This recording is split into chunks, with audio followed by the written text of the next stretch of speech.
বন্ধুরা, যেহেতু আজকে জুম্মাবার, তো আমরা 12:30 বাজে বন্ধ করে দিই শোরুম। এখন বন্ধ করছি, আবার দুপুরে নামাজ পড়ে খাওয়া দাওয়া করে 3টা বাজে আমরা শোরুম খুলব। শুধু জুম্মাবারটাই আমরা একটু 12:30 বাজে বন্ধ করে দিই, আদার্স আমাদের শোরুম খোলাই থাকে।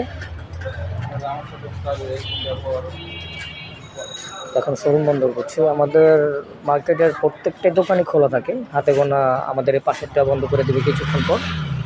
হাতে গোনা 4-5টা দোকান হয়তো জুম্মার জন্য বন্ধ করে, আদার্স পুরো মার্কেটই কিন্তু খোলা থাকে। হ্যাঁ, এই যে আমাদের গরুর চামড়া নিয়ে গেতেছে ঠেলা গাড়ি করে, আমাদের ঐতিহ্যবাহী ঠেলা গাড়ি,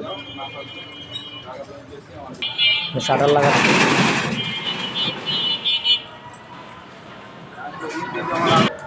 যাচ্ছে এখন। তো আজকে আসলে শুক্রবার হলে একটা জিনিস, যে গরুর গোস আর পোলাও না খেলে হয় না, বা বিরিয়ানি যে কোনো একটা লাগবে। শুক্রবারটা আসলে আর কি এইগুলো খাওয়া লাগে, যে কেমন যেন একটা নেশার মতো হয়ে গেছে, যে শুক্রবার আসলে এটা না খেলে ভালোই লাগে না। এখন যাবো বাজারে, বাজারে গিয়ে কিছু গরুর গোস, পোলাও, চাল কিনবো। আর তারপর এখন চাল খাবো না, রাত্রে খাবো হয়তো।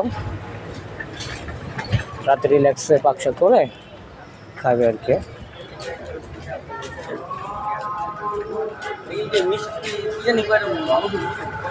আমাদের মার্কেটের সব দোকানগুলোই খোলা থাকবে। হাতে গোনা বললামই তো, যে 6-7টা 5-6টা দোকান আর কি বন্ধ করে যাবে নামাজের জন্য, তারপর আবার খুলে ফেলবে। তো এখনকার মতো এই ব্লগ এখানেই, নেক্সট ব্লগে দেখা হবে। আসসালামু আলাইকুম।